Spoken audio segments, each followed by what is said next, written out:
HR's role is really supporting their development to deliver both professional value and business value. And that's a balance. You have to figure out what are the things that people really want to continue to learn on their own and advance in their career or go into other areas of development, but also how does that create value for the business? That's the responsibility of HR, is to bring those two things together. One question a lot of people are concerned about is AI going to come in, steal our IP, and make it available to our competitors? We have ways to make sure it's a private cloud. The AI isn't trained on anything other than your content and doesn't expose it externally anywhere. That's a common question. Where's the single best place someone can start? For listening to this show now, what's the first step they can take? Really educate yourself about your employee population first. As I talked about, where are people not engaged? Where are you having high turnover? Where are you not competitive in certain lines of business that you need to be able to support growth for the company with skilled employees that can contribute the value of growth in that business? Hello and welcome back to the HR L&D Podcast. Now, while most organizations are still asking, how do we start using AI in HR or in our L&D practice? Cypher Learning is already collapsing months of work into minutes. And today we're joined by the president behind the platform that is quite literally redefining how capability is built across the modern workforce.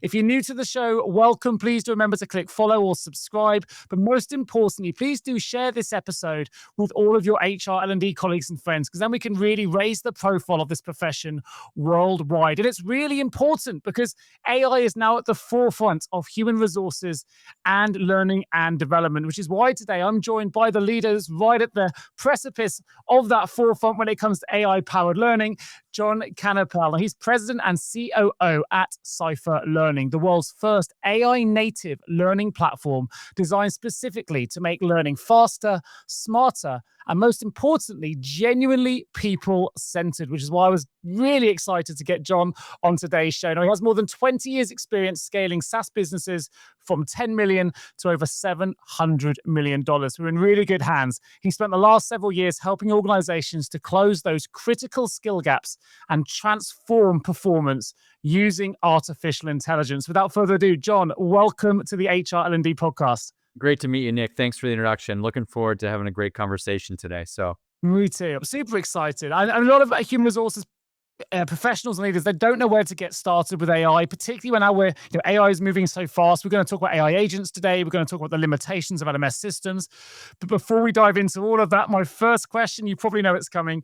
What do the words human resources mean to you? Well, it's first of all, thank you for having me. It's amazing to be able to reach this audience and talk to human resource professionals. And we think about that it's all about creating organizations and culture that recognizes unique perspectives and skills of every individual in the organization. And we think HR's role is really supporting their development to deliver both professional value and business value. And that's a balance, right? You have to figure out what are the things that people really want to continue to learn on their own and advance in their career or go into other areas of development, but also how does that create value for the business? That's the responsibility of HR, is to bring those two things together. And, we work with a lot of HR leaders and their organizations on how they accomplish this in terms of driving not only efficient ways of developing skills in their employees, but also engagement, right? How do you keep them engaged? Not just clicking videos, right? Not, having that end of year compliance training everyone has to get through. It's boring. It's, people think it's a waste of time, but actually delivering learning and progress. And that's the most important part. Like, how do we deliver personalized learning that happens in the moment, right? And gives them the types of skills they need to be effective in their role. The thing is, with all of that, because you're absolutely right, with the age of AI, of course, we've got to try and deliver all of that even faster than ever before as well. So if we start this conversation quite broad and quite wide, we know that HR and L&D teams are under huge pressure to deliver skills faster, right? Deliver that training package faster to get people up to speed. So from your perspective, what's really driving that pressure? We know that AI is part of it because it's evolving really quickly, but where are organizations really struggling the most? Well, a lot of industries that we see are in transformation. And you look at industries like IT, computer software, where, computer languages, software skills, the types of engineers you need in those departments, the deployment of that skills development is, required to get them the types of enhancements they need in the moment. other than that, if the pressure comes from, I've got to go out and find people that talent, I'm now paying, market rates versus upskilling my employees in seat. You look at financial services, compliance, regulatory changes that are happening, healthcare, right? All these industries are in massive transformational changes that require a rapid upskilling of employees that they can't always go back out to market to bring those people in. They've got to find ways to make it efficient for their employees to learn the skills they need on the job and manage that transformation internally. And so that's the real challenge and the pressure that's happening is how do we continue to evolve in the market, make sure our employees have the skills they need, but also give them the professional development they need to be competitive in the marketplace. Yeah, well, we've seen that from our recruitment lens as well. Companies really wanting to invest in their teams now. Talent's expensive, but it's also in really short supply. So if we can manage that internally and keep them with us and keep the top talent with our firms, it makes sense. One of the reasons for our listeners that I wanted to invite John on the show today is because, from my perspective, and I've been running this podcast since 2019, I think AI native really matters. And I know that Cypher Learning, you built your platform around AI well before the rest of the world really caught on. And I thought that's really, really interesting. So let's get you on the show because I want to talk about why you saw the revolution coming perhaps before some of the other providers did, because now I'm getting inundated every day with different solutions, different AI, driven LMS platforms, but it's been shaping your platform way longer than perhaps others. They're sort of catching on a bit late. So just let our listeners know why you think that AI native element is so important. I do, but I'd love to put it to the masses.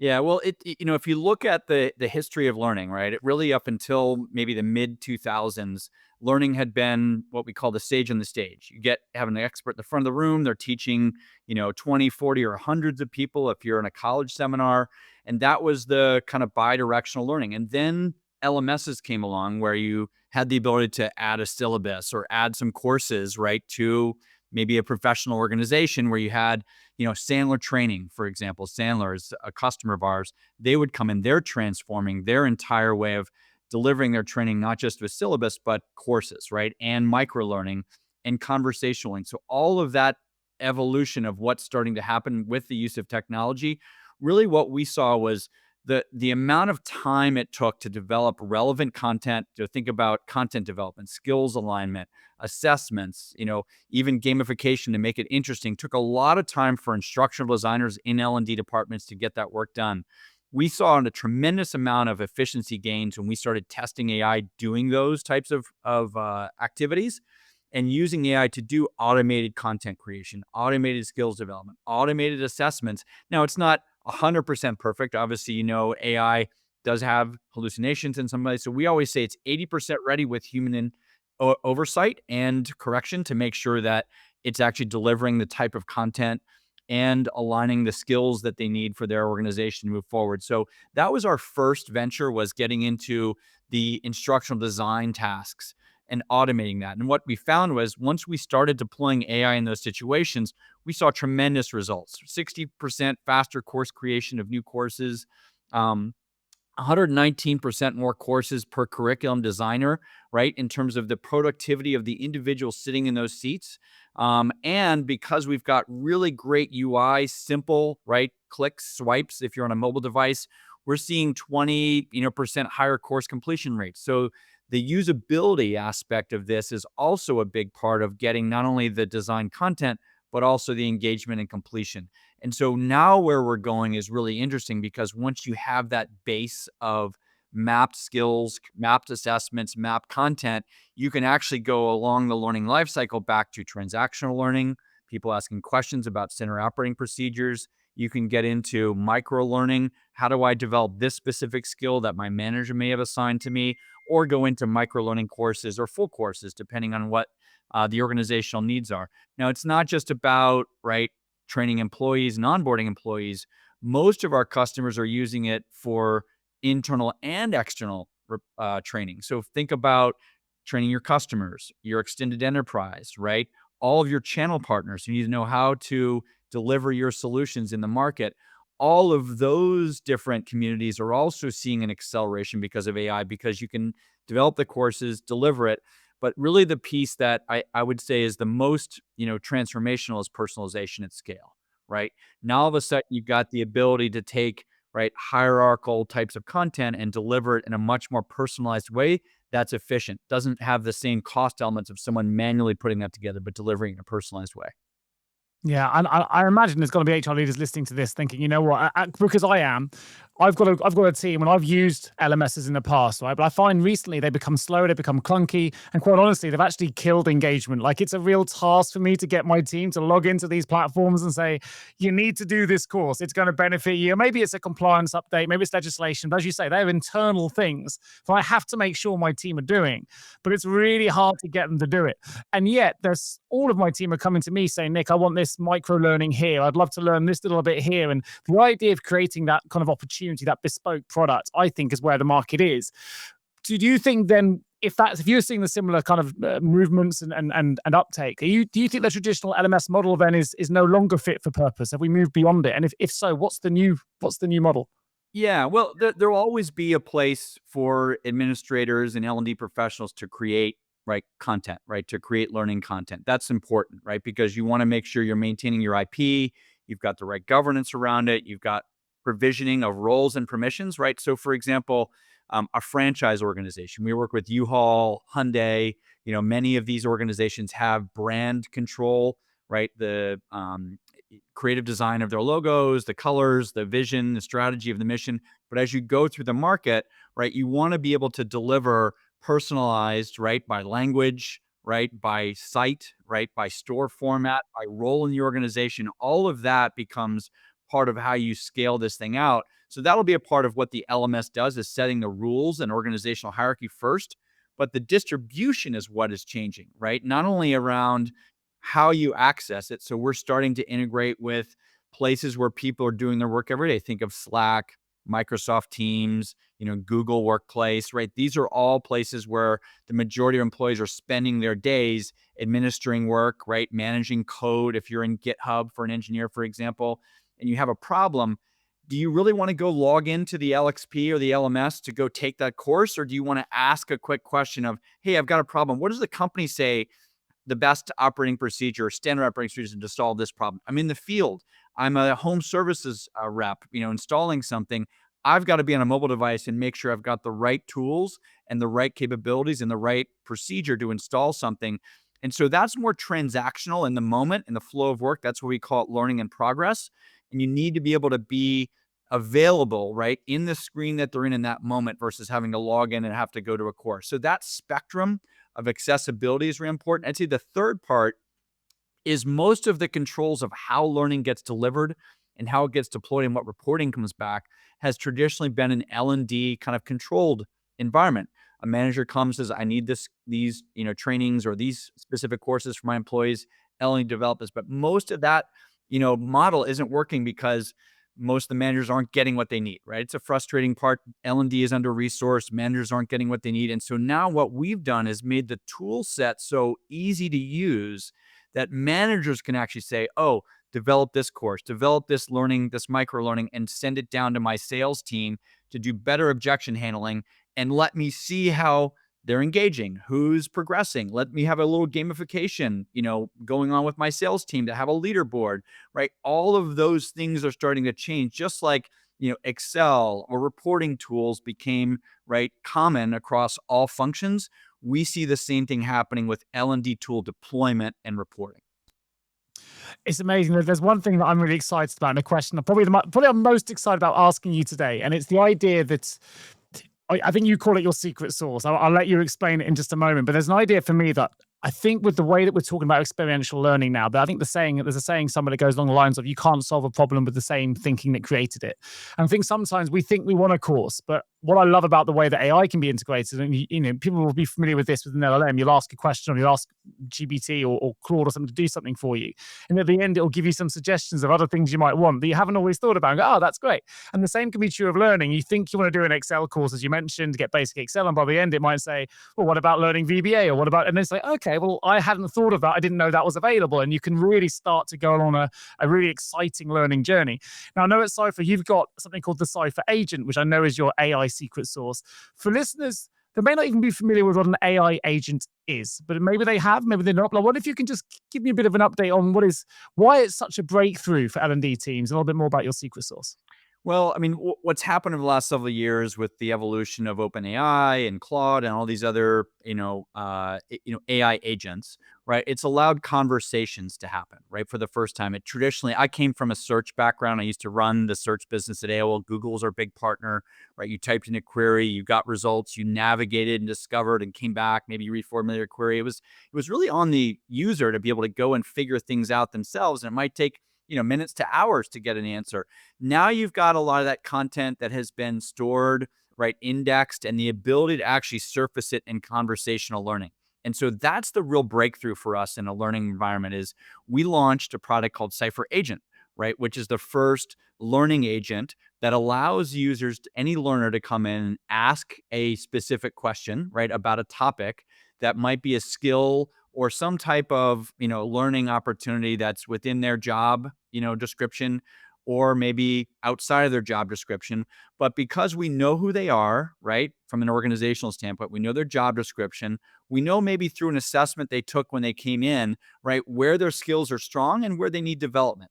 And so we can help them, right, through interactive questions and answers to be able to say, hey, here are the things that might be of interest to you. Actually promote, right, certain things like like we talked about objection handling, for example. So if I come in, I'm a salesperson, ask a question, hey, how do I handle a specific price objection from a customer, right? The Cypher agent will respond with, hey, here's a typical way that your organization sales training has said to handle objection handling, and here are the skills associated with objection handling beyond just price. Maybe there's value, maybe there's security, maybe there's governance control, which are all important parts of our industry.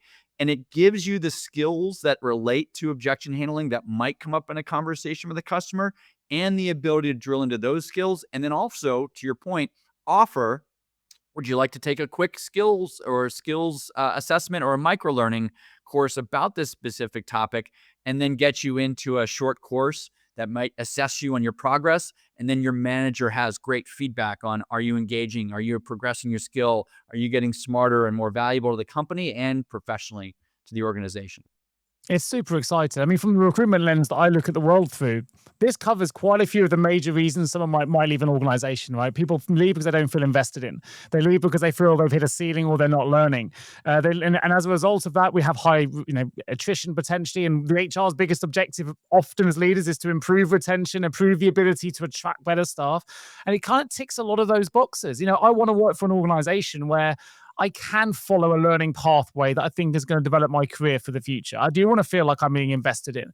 And I think even whether it's an agent or whether it's a platform that allows me to do that, for me, it's quite revolutionary in the way that I've certainly experienced LMS journeys in the past. And certainly when I've featured LMS platforms on this show, sometimes we have the most amazing professionals and some of the most amazing content, but actually translating that content into something that we can really embed, that's always been the challenge for HR leaders, I think. And you mentioned at the start, sometimes we can talk about things, but how much of that learning really stays in? How much do we take that away? I think we retain very little often. Now, I know that at the start of the show, you said, the platform now means that you can, due to speed, personalization, that in the moment learning, things that used to take weeks can now take minutes. So can you walk me through some of the examples of things that you're seeing where people are utilizing the platform, and some of the results perhaps that you're seeing as well? Yeah, absolutely. I mean, we've got a number of customers who are using us to develop, incredible stories around transformation. So last year, and every year, we do a customer year award. Last year was NTT Data, right? They're a large IT service organization. They've been investing with us and their employees to be able to develop skills, right? Upskill their employees globally, right? And staying ahead of the curve by developing smarter solutions and really creating more business impact, right? By developing the skills of their team. They have been able to achieve 24 annual workdays saved just from the manual cleanup going to automation, right? Of their, typical life cycle of developing, courses in L&D efficiency. Their engagement rate is 96%, right? In terms of employees that are getting into and engaging in courses versus 60% prior to partnering with us. Their average onboarding time for new employees is dropped by over 2 hours, which is amazing, right? Imagine getting more productive and scaling that across, tens of thousands of employees. They've been 100% on their compliance for 4 consecutive months, which is amazing, right? That means People are logging more often, they're completing more often, and they're staying in regulatory compliance more often. Their average completion and test scores, like their satisfactory rates, have gone from 60% to 93%. So better outcomes. And they've got 100% automation now, tracking all the employee skills or across all these different dimensions by function, by job role, by level, to be able to see how are we doing in certain job families and certain types of roles to progress those. And so this specific company, our partner Daniel Fry, has been saying it's a transformational cutting edge tool that has helped them advance a lot of their potential, right, to modernize training, which is awesome. But there's stories like that from, our customers. McDonald's uses us for training in Australia, their entire franchise operation. Coca-Cola uses us to train all of their bottling to retail channel partners. Think about the drivers, right, the fountain drinks, the restaurants. All of them know now how to present and sell and manage all the products at retail because they're delivering this through AI. And as things change, they're not having to go back and change, oh my God, build a whole new course. They're modifying, right, as needed very quickly in a more efficient way. So we're seeing this constantly when people start to adopt and understand the power of the capabilities, but also the governance, making sure their IP is protected, they've got the right roles and permissions, right? Access is important, right? All those things become important for HR to make sure they're part of the conversation around how do they make sure and they manage, right, the controls around the company assets. Some super impressive stats, though. I mean, he said 60 to 90, over 90%. I mean, for a tens of thousand employee business, that is significant as a percentage increase. That's huge. What a really, really good example. I think just to speak on behalf of my listeners, I think one thing that I hear a lot from HR leaders and L&D leaders is, where do we get started with AI? And we hear this word, and it's kind of it's quite scary, lots of headlines, and it makes us procrastinate. We don't know where to get started. We want to get started. There's a willingness there, but there are so many solutions, so many courses, so many different pathways just to get started that it can be really tricky. Now, I bring this to life because I know that to help leaders, you've recently launched an AI readiness quiz, and it's specific for L&D pros and HR leaders as well. It'd be great if you can just bring that to life for our listeners, because it's something I'm sure that they'd be interested in doing. And just for clarity, I will put a link to this in the show notes. If you're interested in doing your own AI readiness quiz specifically for you, then please do click on the link in the show notes and take you straight through. But I know also you're seeing some really interesting trends in the data from those that have already started accessing that quiz. So I wonder if you can just bring us up to speed. Yeah, absolutely. Well, I mean, we see this every time, right? That as you introduce new technologies, right, you've got, challenges from organizations that don't know where to get started. And HR plays an important role in this, right? They've got the access to the entire employee base. They have to make sure that their teams are learning and being trained on the right technologies, the right content. They're also protecting, right, a lot of the IP, as we talked about, right, making sure that the company assets aren't being used in a misappropriated way. I think the challenge is that they have to recognize people are doing this on the outside, right? If you talk to employees and you do surveys, we've seen it, right? 60 to 70% of employees are using AI capabilities outside of the company's firewall, outside of the company's, visibility. And the question is, okay, well, how do we actually provide capabilities and tools to our employees that are governed and managed and reported on in a way that we can, endorse and model the right behavior to accelerate the AI efficiency and outcomes that you're looking for as an organization. So we started with an AI readiness quiz, which every organization is different, sizes, maturity, technology profile, right, leadership and adoption, right? But as you hear more and more boards, right, of these companies are saying, we've got to have an AI strategy. We've got to figure out where AI fits into all of our functions. What are the key initiatives? And this is where you need to start as an organization, asking the tough questions. Are we ready to, have governance around our key training content? Do we know where our content management sits? Who has access and permissions to that content? And how do we provision it in a way that remains controlled, right? In a way that we can make sure there's the right governance. That's the one question a lot of people are concerned about is AI going to come in, steal our IP, and make it available to our competitors, right? We have ways to make sure it's a private cloud. The AI isn't trained on anything other than your content and doesn't expose it externally anywhere. That's a common question. The second part is, okay, who has access to it? Once we get that content in a way that we know we can deliver it, what are the types of training modalities we want to start with, right? Is it training our sales team? Is it training our engineers, right? Where do we have the biggest gaps in skills, right? Those are great places to start. Where do we have low learner engagement? Not only in employees, but also our customers, adopting our solutions. That's a key area that we see, right? Low course participation and completion. By deploying our solution, we're seeing, right, learning in the flow of work, more gamification allows for learning velocity. That's where we really want to make sure we have the right, development plans. But also, talent development is an area. Where are you seeing people turnover in the organization? Where are you seeing you bring, training individuals in year 2, year 4? Are they churning out of the organization because you're not developing them in the right way?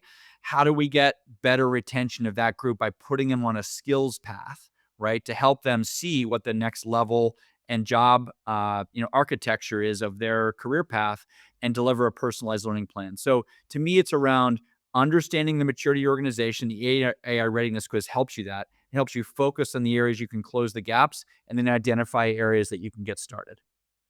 I'm curious to know, you mentioned some really interesting stats there, such as, talent and retention and why people might be leaving, but also you'll have access to knowing, who's doing the learning, who's completing the courses, the utilization of it. Have you discovered any kind of really exciting trends or any sort of information that's really revealed that perhaps you didn't expect? And maybe it's not even relevant to course content, but actually it might be really relevant to the HR professionals leading to, listening to this show, where you've said, you know what, we've identified that several clients we have, for example, have been losing talent, and the people losing that talent are people that perhaps didn't engage with the courses or something along those lines. Yeah, 100%. Well, I mean, you're now moving into an employee base, of early learners, right? From, let's say, 24 to 35 that were digital natives, right? A lot of people that grew up with, phones, iPads, right? Gaming, right? Was a major part of their upbringing, depending on who you are and where you're from. But they're used to technology, right? And they're used to these, levels. And you'll see companies like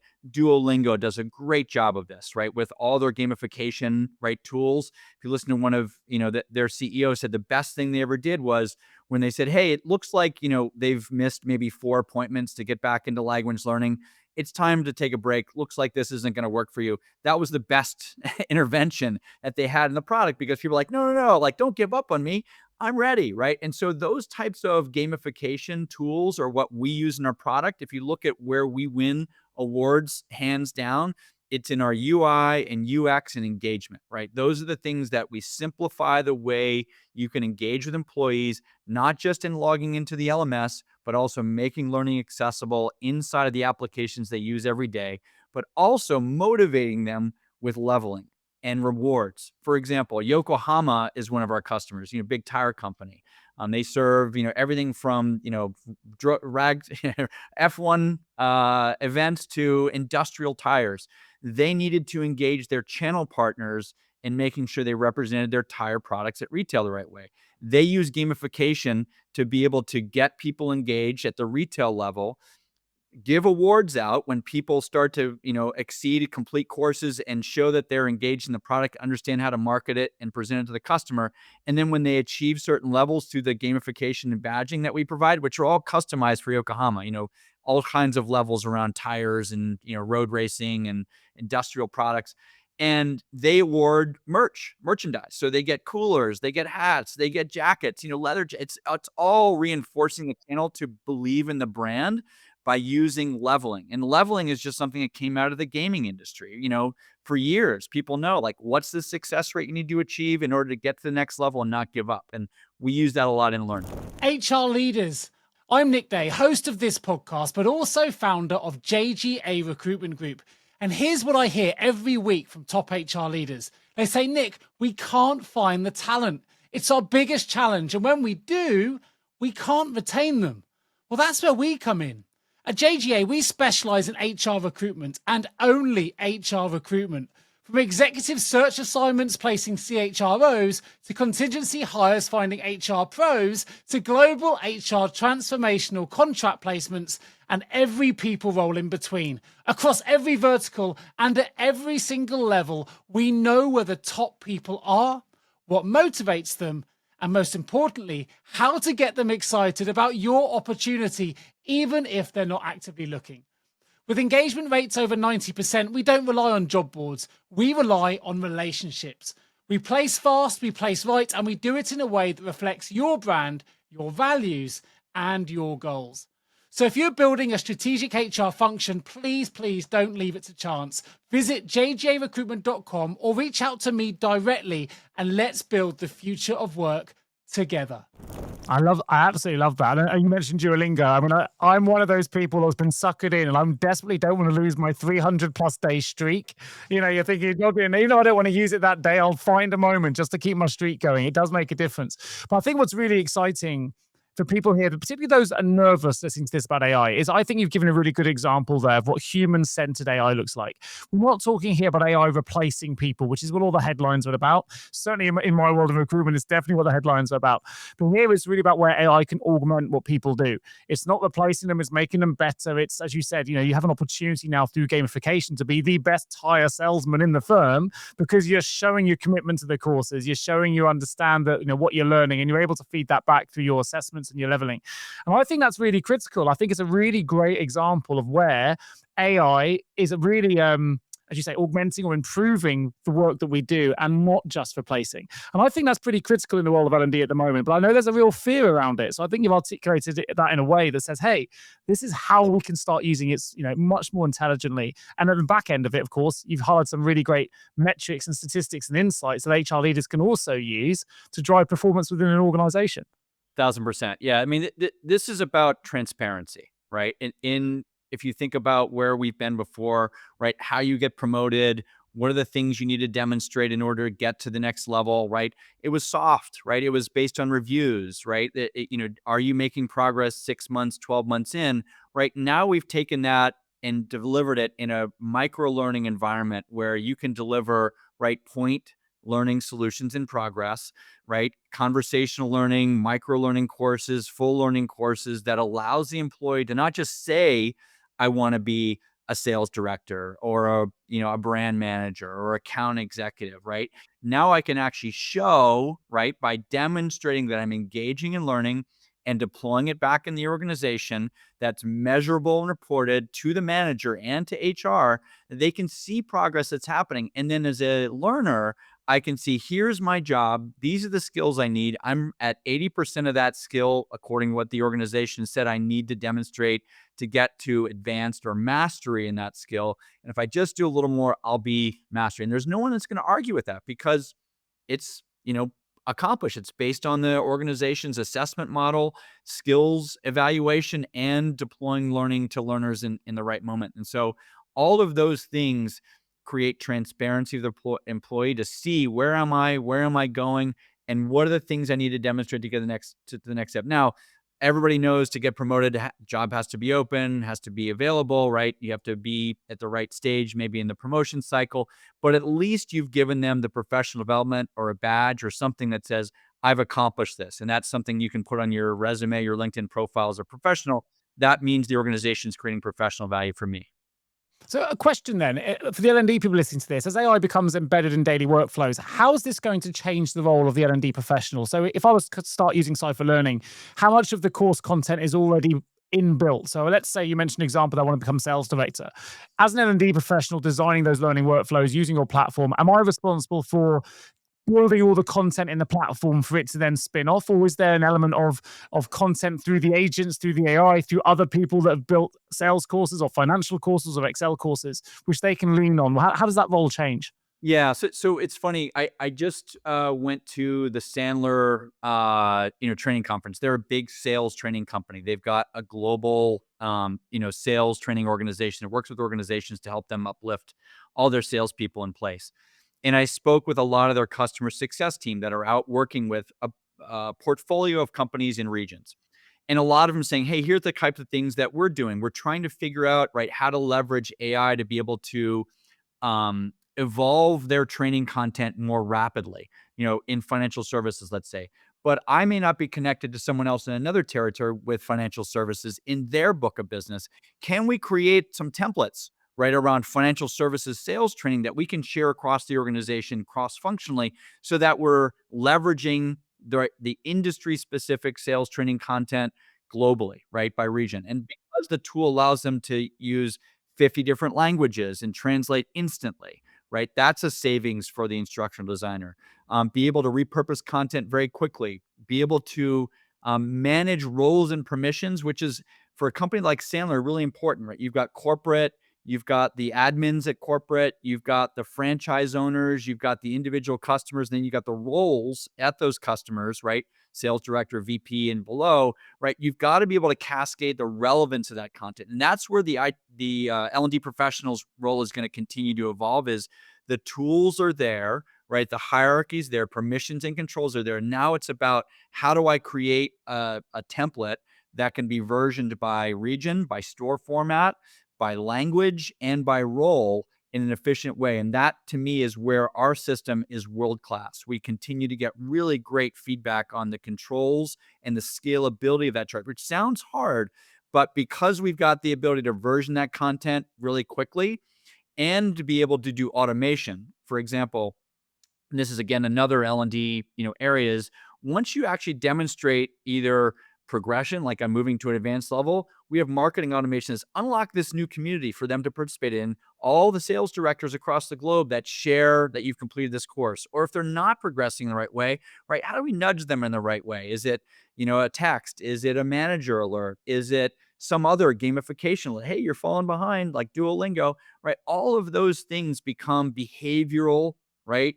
Drivers, right? We're delivering great personalization. How do we make sure they remain engaged and see the rewards of their behavior? That to me is really what the role of the L&D professional will be, because we're saving them so much time on the content creation, skills mapping, assessment, automation. All of that is going to be, hundreds of hours of saved time. Now it's about deploying personalization and behavior management. Yeah, and ultimately, look, if we bring us down to its to table stakes here, this is going to elevate the L&D profession, right? Because if I'm an L&D professional working with a platform like this, and I can show 12 months down the line that I've upskilled an entire workforce to a level that is greater than it's ever been before. You've got people moving engagement from 60 to 90%. You've got more metrics to help move the needle when it comes to organizational development and strategy. I mean, that is really how you elevate your role, I would say. I wouldn't be fearful. I'd be really excited here because it suddenly broadened my remit to say, hey, I can actually show how I can really add value in my organization through learning. And if you're the one responsible for implementing that learning journey, for making those changes in your organization, I think the C-suite is going to be pretty happy. But there will be people here listening and thinking, I'm really behind. Where's the single best place someone can start? If they're listening to this show now, what's the first step they can take Monday morning? Off we go. Yeah, well, I mean, again, I think starting with the AI readiness quiz is great. You don't have to use AI; it's an option. Some of our customers say, we just want to do it the traditional way, and our tools fantastic for that. But what I would say the best thing is really educate yourself about your employee population first, right? As I talked about, where are people not engaged? Where are you having high turnover? Where are you not competitive in certain lines of business that you need to be able to support right growth for the company with skilled employees that can contribute the value of growth in that business? That's the place I'd start and say, okay, great. Now, what are the types of solutions we can deploy to get there? Can we do a pilot with someone like Cypher Learning to be able to try to develop some courses or some microlearning or Cypher agent integrations that allow them to experience something a little different? That will help what I'd say the bellwether employees, the ones that if someone starts and say, hey, this is actually pretty cool, you get the next 10 employees, right? As you're snowballing this internally, then you start to be able to recruit new employees in that say, oh my gosh, these guys really are serious about my learning and development and unlocking my potential. I want a company that is going to help me upskill and be valuable in the professional marketplace. So start with EI readiness, understand where you're weaker in your organization, then develop a pilot that we can work with you on to start deploying and proving, right, the results that help you scale across all departments or into, like we said, extended enterprise, which is a big use case for us. That last one, I would say, is even better because when you get into the revenue cycle, right? Think about sales teams trying to train or customer success teams trying to train somebody on their product or service, right? If you don't get those customers to adopt your product or service fast and in a engaging and growing way where they're retaining and expanding over time, right? That sale isn't going to work. You're going to churn that customer. If you can successfully get them onboarded and make sure that they actually understand, right, the valued paths to be able to adopt and engage your solution, that's a huge win for the organization. And it's producing more revenue. That's a great place to start. Then you can start talking about internal and external. What comes next? Because I mentioned at the start, you're a native AI organization. So what's next for Cypher Learning? What should HR and L&D professionals start to expect from the platform over the months ahead? Or even if you want to go broader, what is the industry going to look like in a few years' time? It's obviously shifting very fast. Yeah, well, to me, you've got to be really like we're working a lot on our mobile applications, making sure that employees have access and salespeople, extended enterprise have access to training materials and the same type of AI experience on a mobile device in the field than they do at a desktop, right? Sitting there. That's a really important format and modality that more and more people will use. Think about how you learn. I listen to a lot of podcasts. I'm driving and traveling a lot. I need to be able to have things right coming to me in a format that I don't have to read or watch in some cases. And so all of those modalities of delivery are going to continue to evolve. I'd say the second part is how you play within the technology ecosystem is really important, right? What data are you leveraging from all the other places that employee data lives? Your HR systems, your CRM systems, anything they brought with them in terms of skills or competencies or certificates from other learning platforms or LinkedIn Learning. We have to make sure we understand the whole view of the employee from all those different data points and bring that into the learning environment so we can deliver personalization, not only what they need to learn, but how they learn best, right? So, for example, we're moving towards a modality called coach, which not only do you have the ability to have bidirectional learning, but managers have the ability to deploy and saying, "Hey, Nick, I'd like you to learn this skill before your next one-on-one and demonstrate that. I'm going to deploy this micro learning objective to you as a part of your development plan." And so the coach will actually reach out to you as your Cypher agent and say, "Nick, what's the best way for you to learn? Do you want me to contact you on Sundays at 5 o'clock? We'll do a half an hour training on this specific skill. You'll get assessed on it, and your boss will know that you're engaged and developing this skill. We're going to put this together into a 6-week program so that you now have learning progression and a learning plan that you have visibility and control over." And this agent, right, is agency. It's giving you the ability to control and manage not only when and how you're learning, but also giving it feedback like, "Hey, hold on, I don't get that. Can you explain this a little better?" Right now, all of a sudden, you're on a personalized learning plan that is on your timeline to be able to demonstrate competency and outcomes that the company wants. So those are the type of things that are coming is this coach. And so I'd say by Q1, people are going to start to see this evolve where you're going to have your own learning coach, right? That's going to be your individual coach that has some influence, obviously, from the company wants you to learn, but also you direct in your personalized way to go and continue to develop skills in the areas that you want to develop. Yeah, sure. And it gives people a level of accountability as well. I think as we've moved into what are predominantly now remote-based workforces, we don't go into the office as much. It can be really hard to be seen. And actually, you've got an opportunity now as a worker to say, "Hey, I want to be seen. I'm going to show you exactly what I can do. I'm going to go take on these journeys. My line managers are going to see what I'm doing. I'm going to go up the levels." And sometimes, this is where those that sometimes maybe struggle to have a loud voice in an organization because they're more introvert, they can still show their value in different ways. And it's not always about who's loudest in a meeting now. It's about who's showing a commitment through a learning pathway to say, "I'm really committed to moving the needle forward for our organization. I really want to move up the ranks, but perhaps I haven't got the confidence of X, Y, and Z in this business that always seem to be the loudest in the meetings, but I'm the one that's really showing a commitment on the learning platform." And there's an accountability agent there to keep you on track. It's a whole new way of doing things for sure.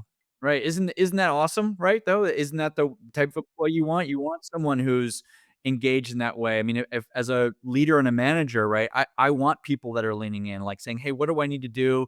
Show me the pathway." We see this through a lot of our surveys. A lot of new employees come in within the first, 4 to 6 weeks, their manager says, "Hey, you don't have the skills that you need to be successful in this job." And the employees say, "Great, where do I go?" And a lot of them don't have tools, right, to be able to change that. And so where we're moving really is this upskilling velocity, right? Learning velocity. That's going to become the new norm is how fast. It's not the table stakes of can I get them to take the compliance course? Are they completing this, course every year, every 6 months to show that, they did check the box, right? This is about how are we empowering organization to drive velocity of upskilling faster, right? So you're reducing the time to competency by, 50%.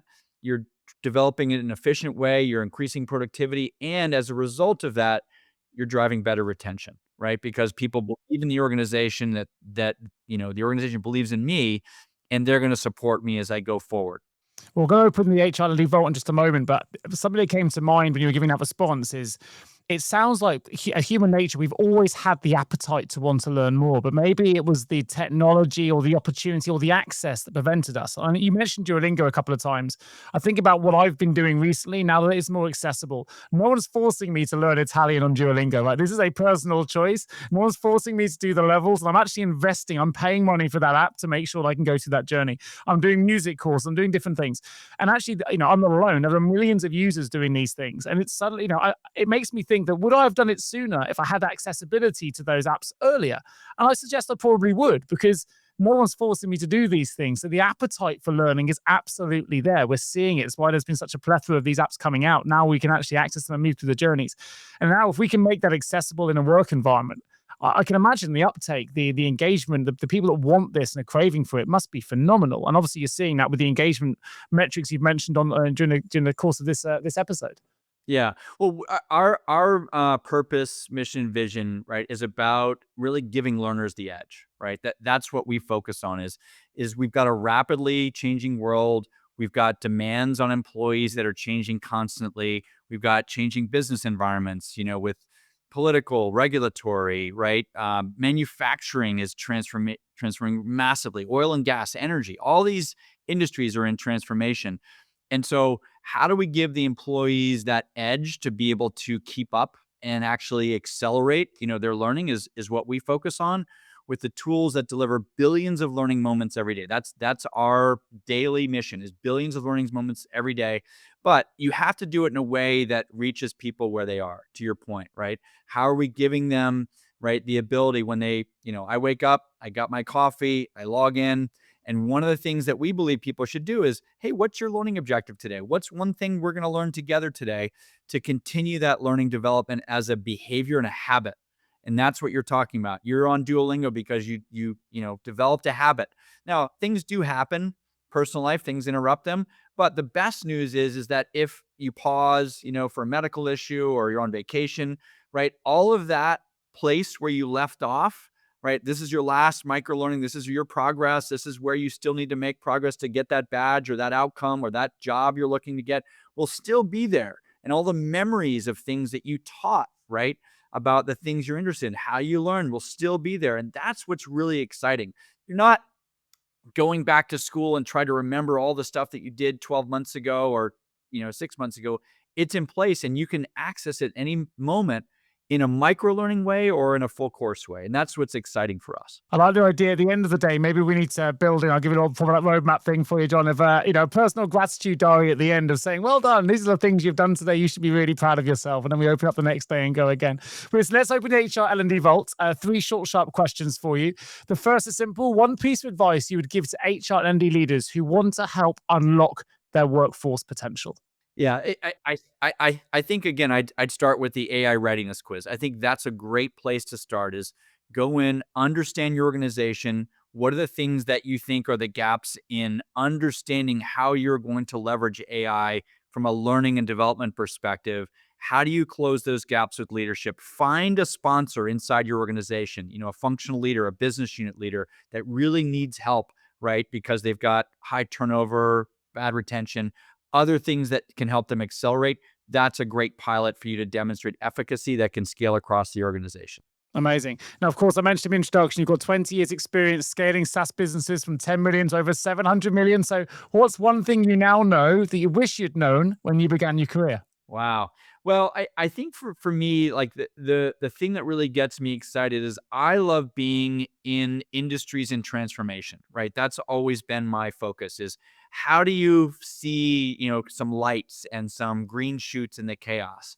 And for us, getting AI integrated in our platform early and understanding how to apply it to learning objects and skills and assessments was a really great foundation to help us accelerate the scale and the types of applicability to our partners.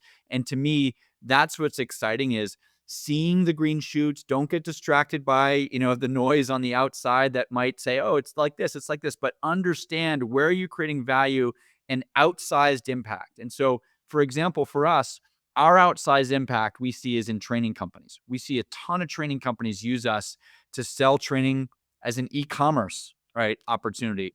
And so we're integrated in their business, and that's a core, right, customer ICP for us that we're going to continue to build and scale. And so that's where you get the kernel that provides the foundation of growth for the business, that you can start to add on these other use cases, internal and external training, channel partners, right? Sales teams, all of those things become a part of the core business. Don't lose that, because that's the business that's going to help you get the most value and the best retention and best referrals that you'll build the big business on. No, I love that. And the last question is something that's, I love asking this because I always get to learn from entrepreneurs like yourself. But is there one book or quote or a life lesson that's really shaped your philosophy on leadership and purpose? There's a book that I read. It's a short, almost a child's book. It's The Boy, the Horse, the Oh, it's my Mole, and the favorite. It's my Fox. favorite. Yeah, Love it's the that book. greatest. It's the greatest. And the quote that I love as a leader, right, that I say to my children, I say to my employees, is the one where the boy asks the horse, he says, "I think you believe in me more than I believe in myself." And the horse says, "You'll catch up." Right? That's what we need to do as leaders, is show that we believe in our employees, that we believe in their development, that we're going to support them.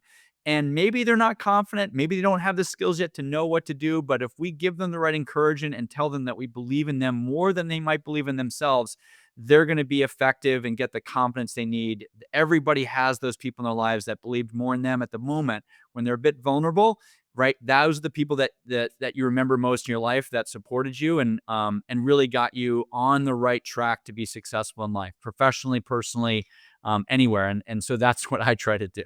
That's a great way to finish the show. It's a book. I absolutely love that book. I must have given that book out as gifts more times than I can count. It's a wonderful book for those that aren't familiar. And I think it's been a wonderful journey today into the future world of learning and development, John. I'm very appreciative of the insights you've given us and actually helping people to understand that AI is here to augment, not to replace. And you've given some really wonderful examples of how it can do that in the L&D and HR space. I'm hoping HR leaders take your advice. I hope they go and do the AI readiness assessment. I will put a link in the show notes. I'll put a link through as well to cypherlearning.com. That's CYPHER learning.com. There'll be a link in there to the agent as well if you want to find out more about that, and other links as well. So do check out the show notes, click straight through, and definitely give that AI readiness assessment a go. You might learn something yourself, and it might just help you take that extra step in your own AI journey for your employees and for your learning teams as well. So thank you very much for joining me today on the HR L&D podcast. Thank you for listening. Please do remember to share this episode with your colleagues and friends. Let's get everyone learning. Let's get everyone moving the needle forward. Let's get those insights in so we can really drive strategic change as well.